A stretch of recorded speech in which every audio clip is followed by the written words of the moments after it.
Good morning. We're going to join in this time of our daily reading of Dr. Martin Luther King's book, Where Do We Go From Here? Chaos or Community?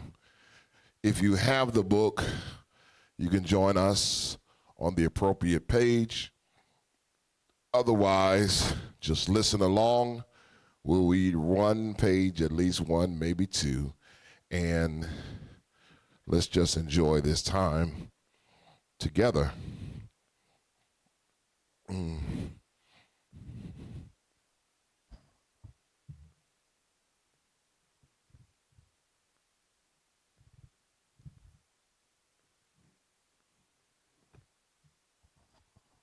Dr. Martin Luther King's Where Do We Go From Here? Chaos or Community?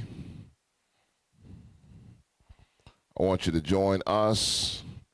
We are on, or at least we left off around page 79. We'll look and see where we can pick back up. But thanks be to God for some revolutionary time.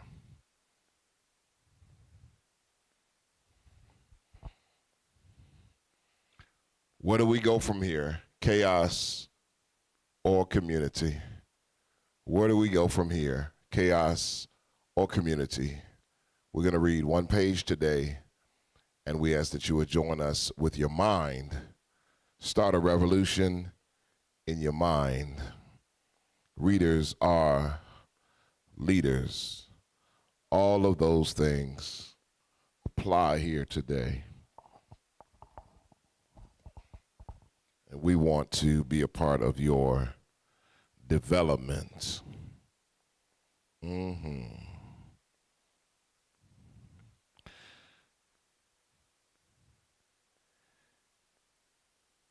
Page 72.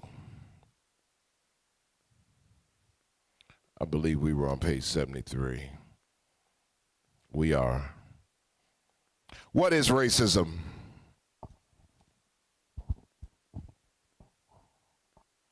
Dr. George Kelsey, in a profound book entitled Racism and the Christian Understanding of Man, states that race and racism is a faith. It is a form of idolatry. In its early modern beginnings, racism was a justificatory device. It did not emerge as a faith. It arose as an ideology or an ideological justification for the constellations of political and economic power which were expressed in colonialism and slavery. But gradually, the idea of the superior race was heightened and deepened in meaning and value, so that it pointed beyond the historical structures of relation in which it emerged to human existence itself. In her Race and Politics, Ruth Benedict explains and expands on the theme by defining racism as the dogma that one ethnic group is condemned by nature to hereditary inferiority, and another group is destined to hereditary superiority.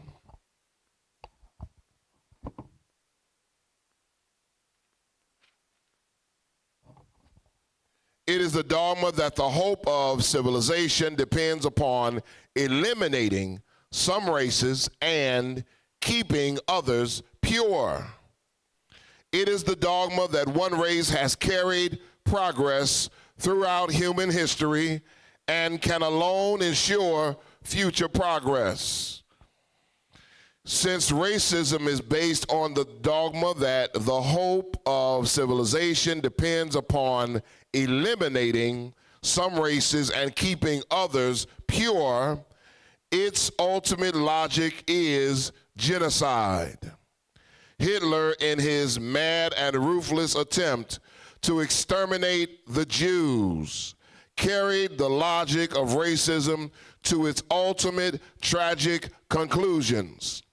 While America has not literally sought to eliminate the Negro in this final sense, it has, through the system of segregation, substituted a subtle reduction of life by means of deprivation.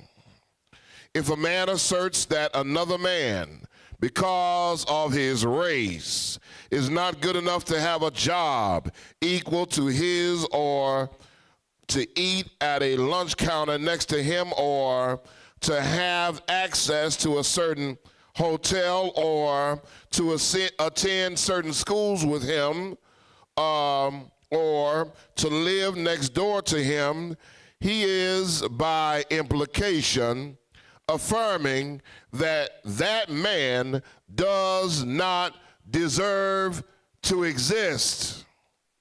He does not deserve to exist because his existence is corrupt and defective. Racism is a philosophy based on a contempt for life. It is the arrogant assertion that one race is the center of value and the object of devotion, before which other races must kneel in submission. It is the absurd dogma that one race is responsible for the progress of history and alone can assume the progress of the future. Racism is total estrangement. It separates not only bodies, but minds and spirits.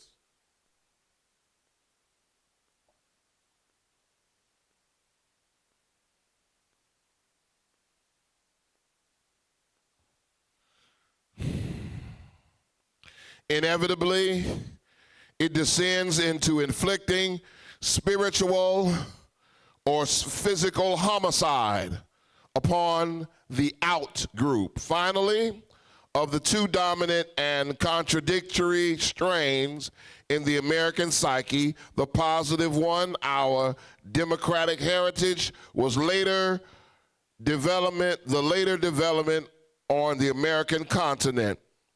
Democracy, born in the 18th century, took from John Locke of England the theory of natural rights and the justification of revolution, and imbued it with the ideal of a society governed by people. When Jefferson wrote the Declaration of Independence, the first government of the world to be based on these principles was established on American soil. A contemporary description of Benjamin Franklin might have described the new nation like so. Hear me now.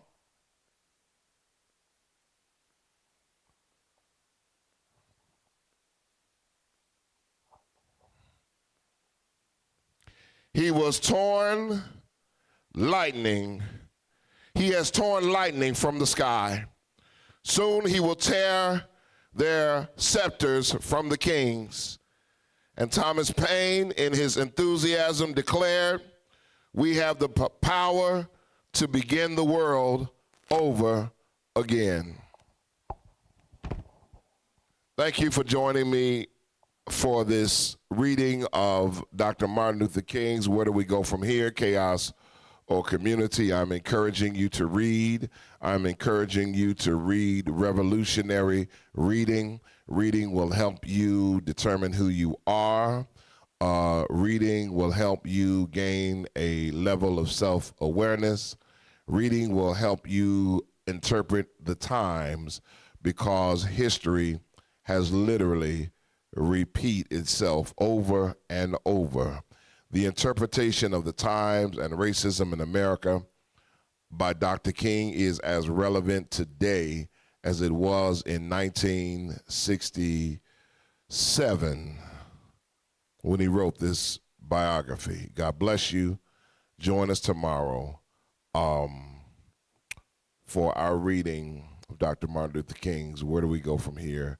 Chaos or Community. Get the text. Get the text. Get the text. Get the text. Get the text. Get the text. Get the text. Do yourself a favor and read something that will feed your mind and your soul. God bless you and thank you so much.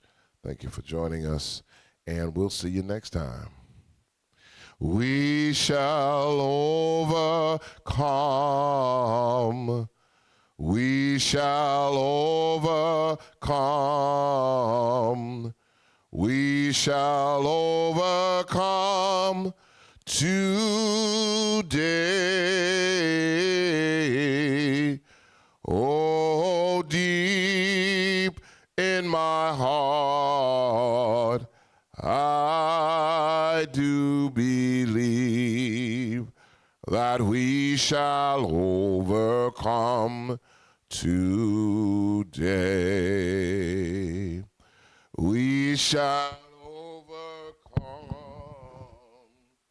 We shall overcome. We shall overcome today. Oh, deep in my heart, I do believe that we shall overcome today.